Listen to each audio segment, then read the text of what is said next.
warahmatullahi wabarakatuh. Hai semuanya, perkenalkan nama saya Ceci Lavinia, mahasiswi Universitas Islam Negeri Sultan Syarif Kasim Riau, Fakultas Tarbiyah dan Keguruan, Prodi Bimbingan dan Konseling Pendidikan Islam. Di sini saya akan memenuhi tugas UAS saya tentang membuat layanan penempatan dan penyaluran dengan mata kuliah layanan BK1.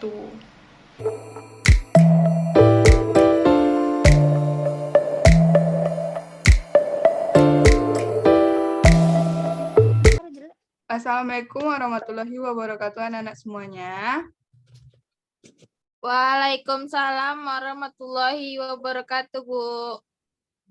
Bella, sebelum kita mulai pelajaran, kita berdoa dulu ya. Berdoa Bu. mulai. Berdoa selesai.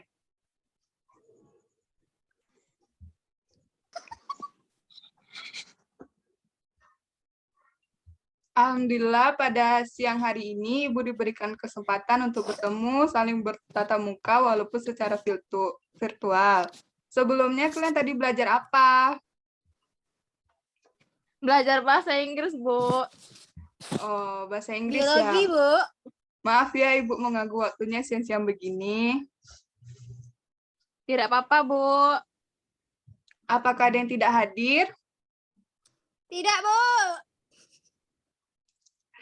Baiklah Anda semuanya, kedatangan Ibu masuk di kelas 12 IPS 4 di sini akan memberikan suatu layanan penempatan dan penyaluran. Layanan penempatan dan penyaluran ini perlu untuk membantu siswa agar mampu menempatkan, menyalurkan, dan merealisasikan dirinya pada keadaan posisi yang tepat. Sekarang kan kalian sudah kelas 12, ingin melanjutkan ke jenjang berikutnya. Pasti bingung ingin melanjutkan kuliah kemana. Milih jurusan apa atau ada yang ingin langsung bekerja.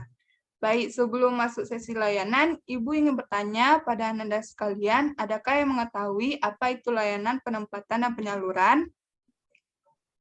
Belum tahu, Bu. Belum ada yang tahu ya. Baik, akan Ibu jelaskan. Sebelumnya, Anda sekalian, nanti pada saat kita melakukan kegiatan inti dalam layanan penempatan dan penyaluran ini, Ibu berharap selama proses Ibu menjelaskan, Anda semua memperhatikan sejenak ke depan dan kalau bisa mencatat materi yang akan Ibu sampaikan. Bagaimana Anda?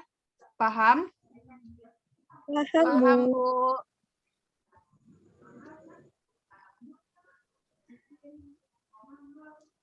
Bila Ibu akan men-share PPT ya.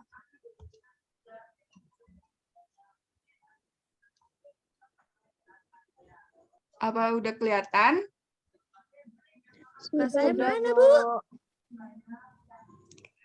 Bella, siapa yang ingin membacakan apa itu layanan penempatan dan penyaluran? Mutia, Bu. Saya, Bu. Ya, silakan Vanessa. Layanan penempatan dan penyaluran adalah layanan bimbingan yang memungkinkan peserta didik memperoleh penempatan dan penyaluran yang tepat.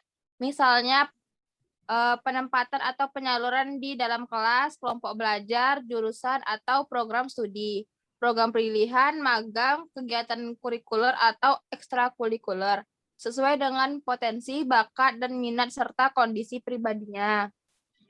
Nah, itu dia ya pengertian layanan penempatan dan penyaluran. Selanjutnya, ada fungsi dari layanan penempatan dan penyaluran, yaitu memungkinkan siswa berada pada posisi dan pilihan yang tepat. Lalu ada manfaat layanan penempatan dan penyaluran, yaitu membantu siswa agar mampu menempatkan, menyalurkan, dan merealisasikan dirinya pada keadaan posisi yang tepat.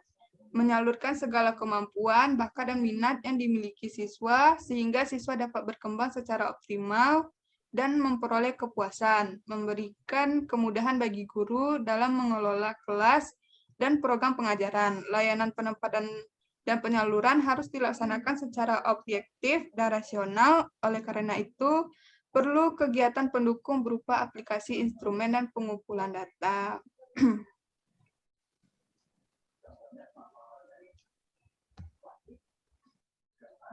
Baik, itu dia tadi pengertian, fungsi, dan manfaat dari layanan penempatan dan penyaluran.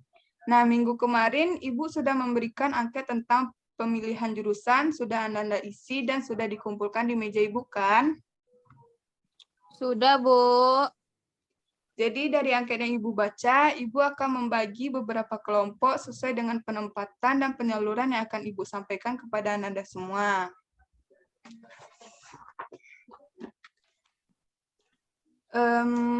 Pernaza di jurusan fisika, Mutia jurusan matematika, Suci jurusan biologi. Jadi Ibu menempatkan kalian terhadap jurusan tersebut. Ada yang ingin bertanya? Saya, Bu. Ya, silakan. Izin bertanya, Bu. Kenapa saya ditempatkan di jurusan biologi, Bu? Kenapa? Karena Ibu mengambil dan melihat nilai kalian dari wali kelas kalian dan sepertinya nilai kamu di pelajaran biologi setiap semester meningkat terus. Jadi makanya Ibu menempatkan kamu di jurusan biologi dan juga Ibu melihat dari angket yang kalian isi tersebut. Bagaimana? Paham, Suci? Paham, Bu. Baik. Yang lain yang ingin bertanya silakan. Saya, Ibu. Ya, silakan Mutia. Bagaimana jika penempatan dan penyaluran yang Ibu berikan kepada kami tidak sesuai dengan minat dan bakat kami? Bagaimana solusinya, Bu? Baik, bagus ya pertanyaan Mutia. Baik, sebelumnya di sini Ibu perlu sebelumnya di sini perlu kalian garis bawahi pertanyaan Mutia tadi, bagaimana jika penempatan dan penyaluran yang Ibu berikan tidak sesuai dengan minat dan bakat kalian. Jadi di sini Ibu bukan menyuruh kalian untuk seperti menunjuk Mutia ditempatkan di jurusan MTK, jadi Mutia harus memilih jurusan tersebut. Bukan begitu ya, Nanda. Di sini Ibu hanya memberikan penempatan seperti gambaran menurut nilai yang Ibu amati dan dari angket yang Ibu baca. Jadi, bukan menyuruh Mutia harus mengambil jurusan itu. Nah, jika nanti tidak sesuai dengan bakat dan minat kalian, bisa kita tindak lanjuti dan bisa kita lakukan, mungkin kita lakukan konseling individu. Kita bisa bicarakan kenapa Mutia tidak ingin ambil jurusan tersebut, atau mungkin ada jurusan yang emang Mutia sukai. Anda semua bisa datang ke ruangan Ibu nantinya. Jadi yang perlu digarisbawahi, penempatan yang Ibu berikan ini bukan solusi dari semuanya. Jadi Anda semua tidak ada paksaan untuk mengikutinya. Bagaimana, paham? Paham, Bu. Baik. Ada yang ingin bertanya lagi? Saya, Bu, izin bertanya. Ya, silakan Pernaza. Misalnya saya ingin mengambil jurusan fisika, Bu, di universitas luar kota. Itu bagaimana ya, Bu, peluangnya? Kalau memang ingin di universitas luar kota atau tidak ingin di daerah tempat tinggal kita, ya kenapa tidak? Kalau memang Naza minat di universitas luar kota, boleh kok diambil, mana tahu memang rezeki Naza kan. Tetapi Naza harus pintar-pintar memilih peluangnya. Misalnya takutnya Naza ambil di luar tapi peluangnya dikit, sama saja bohong. Jadi kembali lagi pada diri Naza, pintar-pintar mencari peluang, apa saja peluang di universitas tersebut. Yang mungkin bisa didapat, boleh diambil. Tapi Ibu menyarankan saja, kalau bisa jangan ambil semuanya di luar. Pilih salah satunya, ambil di daerah kita juga. Begitu, paham, Nak? Paham, Bu. Baik, jadi gimana? Apakah jelas? Ada yang ingin bertanya lagi? Tidak ada, Bu. Oke, jadi bisa kita tarik kesimpulan, pilihlah jurusan kuliah yang benar-benar kalian minati tanpa harus ikut-ikutan orang lain. Kemudian jika memang benar-benar minat di jurusan tersebut, ya kalian kembangkanlah potensi kalian di situ. Jadi tujuan kuliah itu untuk menggapai masa depan, bukan untuk ikut-ikutan orang lain. Baik, mungkin itu saja yang bisa Ibu sampaikan kepada Anda semua. Jika kalian masih bingung dan masih ingin bertanya tentang pemilihan jurusan atau tentang yang lain, Anda semua bisa menemui Ibu di jam istirahat. Ibu akhiri, wabillahi taufiq wal hidayah. Wassalamualaikum warahmatullahi wabarakatuh. Waalaikumsalam warahmatullahi wabarakatuh. Terima kasih, Bu. Sama-sama, Nak.